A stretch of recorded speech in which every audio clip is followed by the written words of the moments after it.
You can play with your friends right from the beginning of the game. The only part in the whole game that you cannot really play with other people is the tutorial. Sometimes you'll see players there, sometimes you won't, but they likely won't be friends. I created a character. You can see I'm level 1. I didn't really kill any mobs. I just finished the tutorial, and I'm going to show you from here how you can go play with your friends. Open up your map. You will be in whatever starting zone you are. This one is for the Azura. And you will notice that you have here a waypoint unlocked, but you also have a waypoint unlocked in here, which will be the starting zone for the Sylvari. And you also have the waypoint for the human starting zone, and the waypoint for the Norn starting zone, the waypoint for the Shar starting zone, and it costs 27 copper. Let's see, you can teleport immediately from wherever you are to here, or to wherever your friends are located. You can agree on one map to start out, and then you just have to party with them. That's it. So now you started the game, you maybe are with your friends, maybe not, and it's kind of confusing on what you can actually do. If you were paying attention, you saw some achievement pops up right on the corner of the right side, on top of your minimap, and also this. And this game is a little bit different than what you were used to. So this game is a very interesting mix between a theme park MMO and a sandbox. You can't change the terrain, however, you are not ever forced to do one thing for one simple reason. Everything that you do in this game is going to give you experience. When you find interesting or points of interest in the map, when you complete the hard quests, when you complete events, whatever you do, you always get experience and you will always be able to progress your character and often your account. Let me give you an example. If I look into my map, I can see that I have this little guy here, which is obviously shining as something I should check out, but I'm not even going to check out right here. You can see that there are these little squares that are called points of interest. Let me show you what happens when I get close to one of those points of interest. Acquired, and you saw that I just discovered a point of interest and I received experience for it. This game rewards exploration above everything else. If you notice how everything is set up, it's all for you to just walk around in the map, things will appear for you to do, and you will always be rewarded for it. If you want a little bit more structure, you can do your map to see where things are. If you speak with these scouts, they will usually point out to interesting things happening in that area. And you will also see, undiscovered vistas and undiscovered things that you can do in the region that you are. If you want an even more structured approach, hey look, an event just popped up. This was not here before, now it appeared. You can complete it just by participating.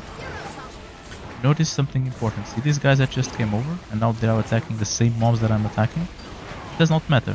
I will earn exactly the same experience if they attack or not, and we will all earn both experience and loot. Things are not split in the game, so there are no negative effects ever of having people around you. It's always positive, unless you are doing PvP and they are your enemies.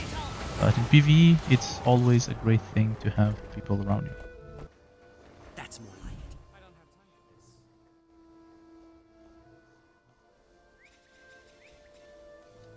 Okay.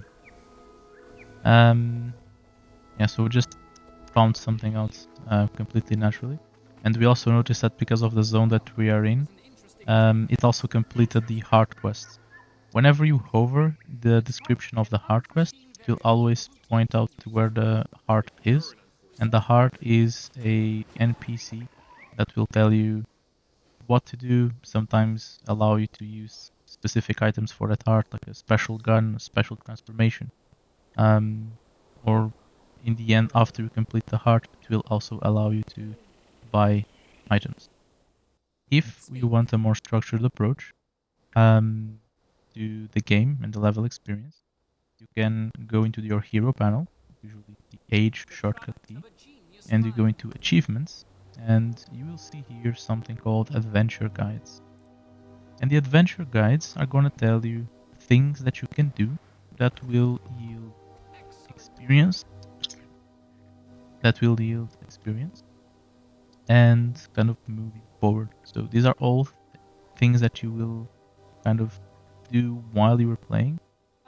Sometimes they are more obvious than others, but usually they are very straightforward, and they will tell you exactly what you need to do to earn the Adventure Experience Volume 1, which will give you a bunch of levels. I don't remember exactly how many levels, but they will give you some levels. And you can have like a bunch of them. We have a bunch of volumes that we can complete. So if you are starting the game and you have bought an expansion, this expansion comes with a level 80 boost. Regardless of your level, if you are not level 80, you can use this boost to gain a couple of bonuses, not just leveling to 80. However, most people will tell you not to use it as a new player, to save it for later, because you'll be skipping content and you'll be confused. I disagree with this notion. And let me show you first what this boost does. So it tells you what it will do. Let's begin the trial. So this will only get used after you commit. It explains here. So you can experiment with the class. You can get your class level 80. You get some equipment. You can experiment with it. And then you have to decide to make it permanent. Let's begin the trial.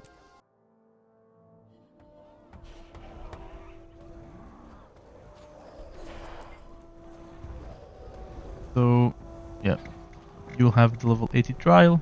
There'll be a bunch of explanations here, including, I believe there is a build already set. Yep. And let me show you what you got.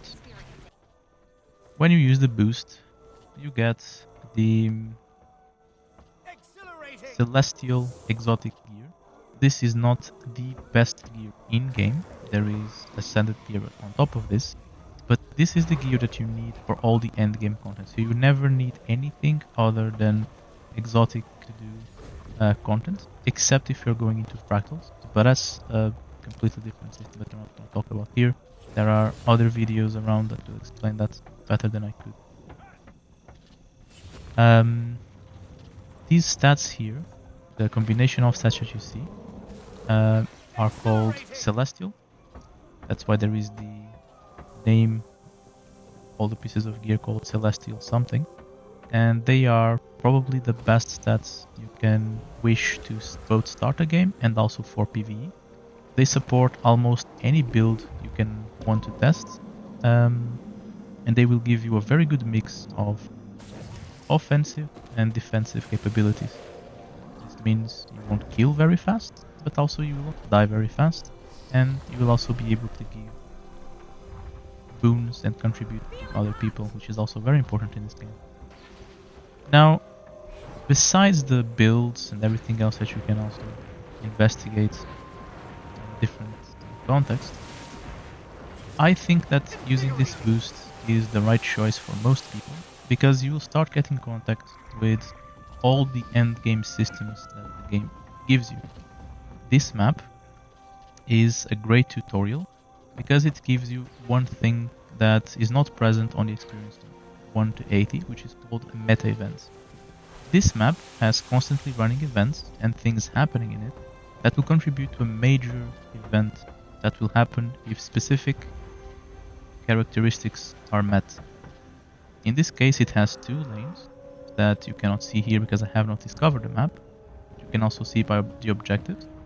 And objectives have to be completed within these 2 lanes for the actual meta event to appear and be completed. And it's part of a whole map effort to achieve this.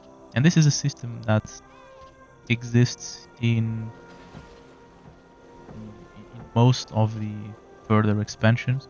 It's a PvE late game content. This is a great first experience to get into contact with it. Silver Wastes, it's still regularly farmed by other players, so you will have a significant experience of what the game actually is on the PvE side.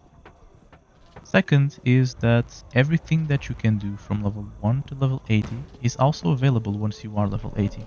I can go back to any part of the map and complete it, regardless if you're talking about a level 1 to 15 map, our story, absolutely everything is available to you once you are level 80. But if you are level 1, 10 or 35, a lot of things are not available to you and you play them. So you will be experiencing a game that was designed in 2012 and does not really speak to the breadth of systems and content that's available in the rest of the game. So I think you will have a better experience overall if you just use your boost, test the class a little bit at level 80 with a set of gear that will allow you to understand how the builds work, the capabilities, the skills, everything else. And if you enjoy a class, you can then commit to level 80. You will have a full set of gear that allows you to start your game, and you can go back to your level 1 zone and on from there. You can do your story all in a row. The world is your oyster. There isn't really a lot of things stopping you. You can then decide if you want to optimize for the best experience in the game, in the sense that maybe you will start Path of Fire and get mounts, get a mount to go faster. Maybe you want to start in End of Dragons and get, the glider and also a mount.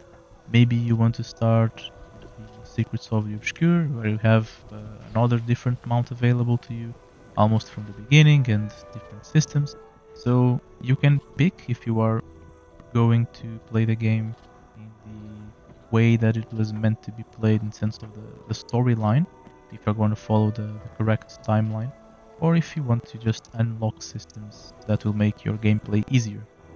Also, one of the pain points that people will notice is that a lot of cool things are hidden behind masteries, especially Central Tyria masteries that I cannot see here, but I will try to show you.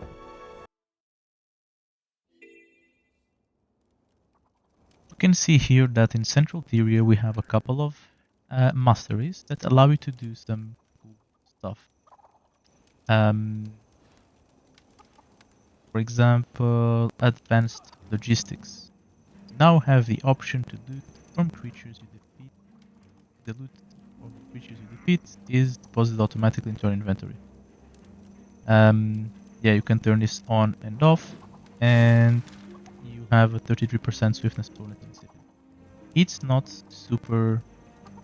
It's not a huge boost because you have also an option to use area loot. So whenever you click on your F to loot, you will be looting all the mobs on the ground.